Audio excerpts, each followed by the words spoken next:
In this video I'm talking about tire reviews. Now many people buy a tire, they review it and they say, oh, road holding is not good, or road holding is good, or it wears too quick, or the steering is loose, or oversteer, understeer. The question is how accurate are these reviews, and also have they taken into account the general wear and tear on the suspension components? And that's what I want to bring to your attention. Now this happens to be a 750 BMW, it's a V8, got some power there. Sitting on the car right now are the latest Toyo Sport tires. This is a Michelin Pilot Sport 3, arguably one of the best performance tires. Here I have a Pirelli P0 run flat, again run flat versus non-run flat, non-run flat, and over here I've got the Toyo Proxys Sport T1. I actually thought this was a great tire.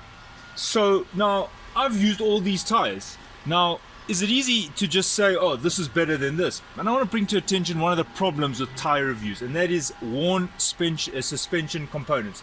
Right now I've just fitted these Toyo tires. Why? Because I noticed that I had a sidewall damage on this Pirelli, and the unfortunately can't fix the sidewall, so you have to change the tire. But I also noticed my road holding was pretty poor, and there's no way that this brand new Toyo would have poor road holding. And guess what? Look at this movement, look at this free play on this front wheel. I mean, just take a look at it. The back wheels are chocked, the handbrake is on, and look at that. I'm literally moving the tire in the suspension area here. Look at it, in the wheel arch. And what has happened? Well, this is a failed lower control arm. So this is what has happened here. This is the control arm. This car happens to have two of these, the lower control arm. This happens to be the front, and there's a rear one. The rear one sits about here. It's more of a balancer one, and this one stops the wheel from actually doing what it's doing right now. Look at that. So now think about this. You're driving your car and you hit the brakes. Now what does ABS do? ABS is looking for the rotational speed of the tire, and when it starts to get too slow, the ABS actually releases the brake pressure and then pumps it so that the tire does not lock. The wheel must never lock. That's the point of ABS, anti-lock braking system. Now when your control arm is worn like this, guess what? You're going to have worse braking distance. So you might review the tire and say, oh, this is not a good tire, but actually you need to review your suspension.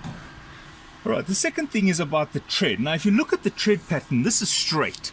Now imagine you are driving on a straight, your suspension components are pretty worn. Alright, fine. But what happens when you're going around a corner? Now look at this free play, and it's got a little bit of rotational play. So this is what is happening while you're driving, especially around a corner.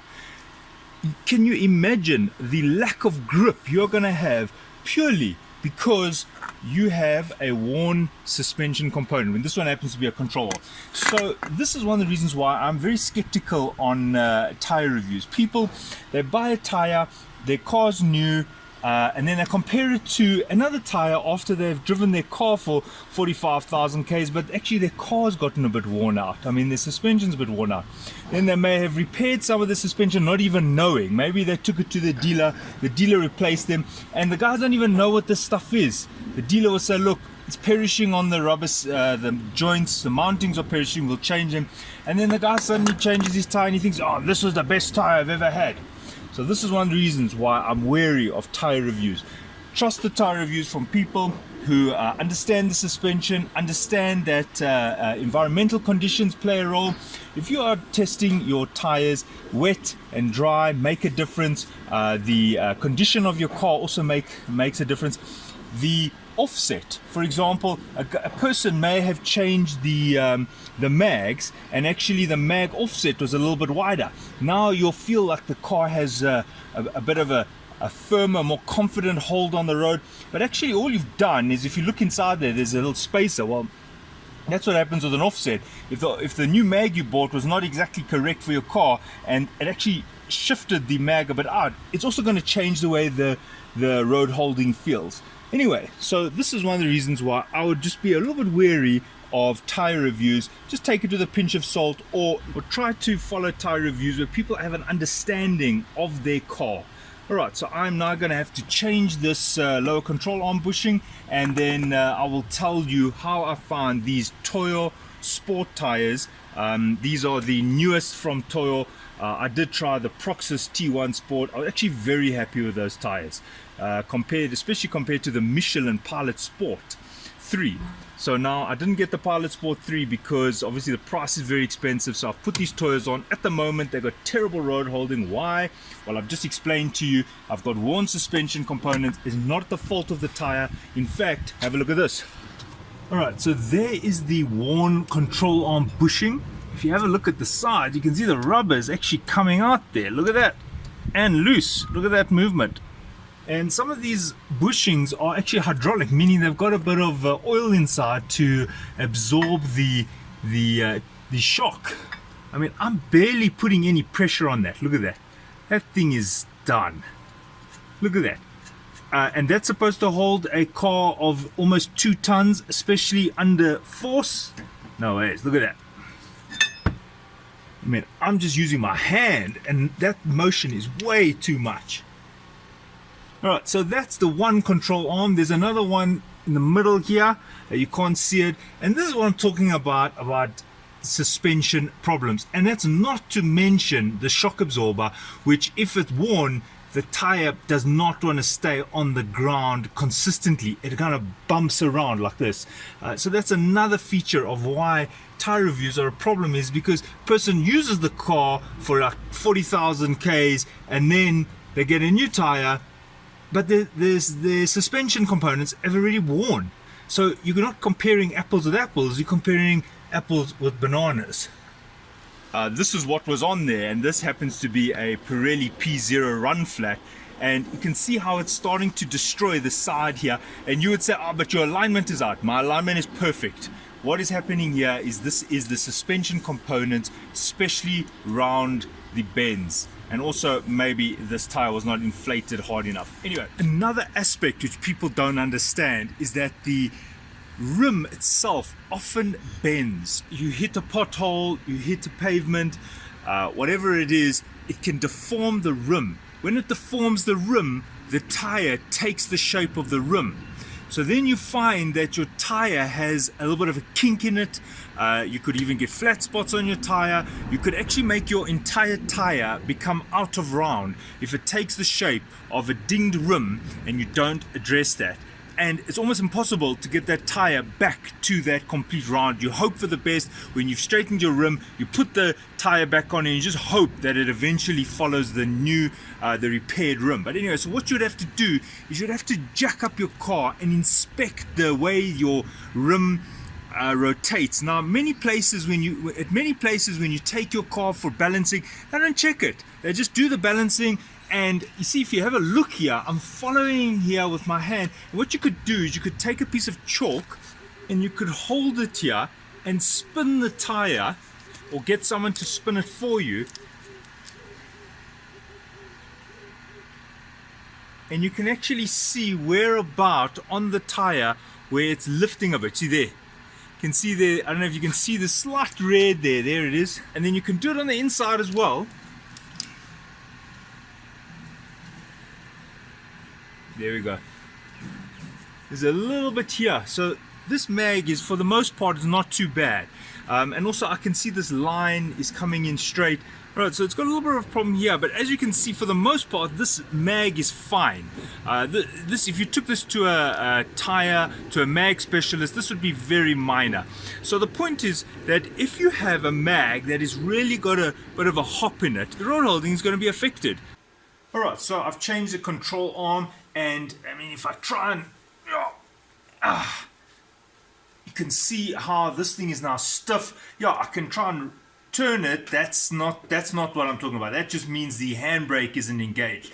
But can you see that the gap there and the gap there is not moving? It's not changing when I push on the wheel. Because remember that that control arm, the worn control arm, is allowing the wheel to kind of deflect like that. So that is a major problem, because if it's allowing it to move forward and back, it's going to affect your braking. It's going to affect the way it feels when you go around the bends, especially when the control arm is also allowing the wheel to move laterally. And you can see now there's no lateral, very little lateral movement.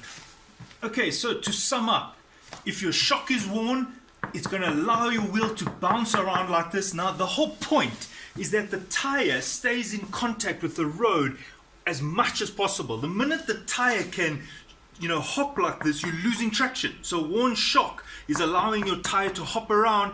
Road holding will be poor, braking will be poor, and therefore you will review the tire and say bad tire, but actually bad shock.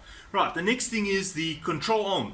I showed you that the control arm allows the tire to kind of do this and also this within the wheel arch, while the other tire is also doing that. So they might even be doing a counter, like in opposite directions to each other. Your road holding is all over the place, going around a corner, and the tire is doing this depending on the way the tread is mating with the ground. So again, very poor road holding. Then I told you about the mag. The mag might have a kink in it, forcing the tire to bounce around. Again, imagine the tire going on the ground, and then there's a little high point on the mag, effectively lifting the tire, and then when the tire wants to carry on, it's getting a slight gap there. Remember, when you're driving very fast, the tire's actually deflecting.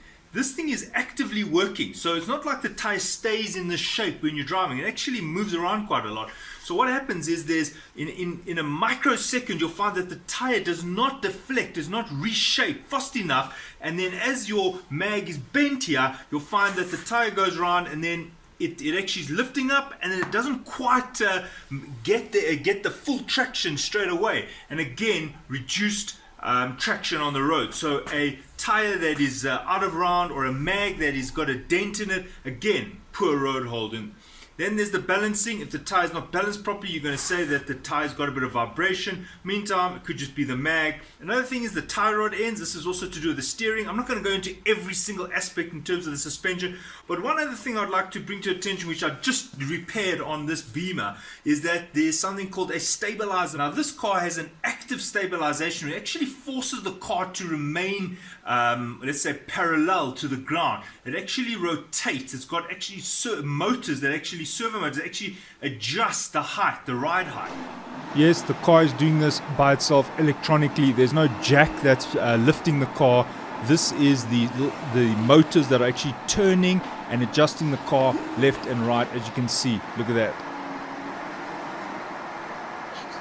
Now on other cars, we have just a little stabilizer bar that actually just reduces the amount of vibration. It actually connects the one hub on this side to the hub on that side. I noticed that one of the rubbers was actually coming out of the socket, reducing the amount of absorption, again increasing the vibration that you'll feel while you're driving. Okay, to sum up, I'm not going to go into any more of the details of suspension components. I mean, there's so many more variables. There's shock mountings and so forth. What I want to bring home here is that the evaluation of a tire is also an evaluation of a suspension. So if you're going to change your tires, inspect your suspension. Like right now, here I have two Toyos, Toyo Sport, Toyo T1 Proxys Sport. This was a very good tire at a cheap price. Now when I put this tire on, it's been terrible. Why? My suspension isn't good. And now my suspension is fixed, and now I'll be able to review this tire. Imagine I did a review on this tire with a bad suspension. I would have said that this tire is not a good tire, and that would be unfair, merely because I needed to first check my suspension. Alright, so I hope this is helpful, and thanks for watching.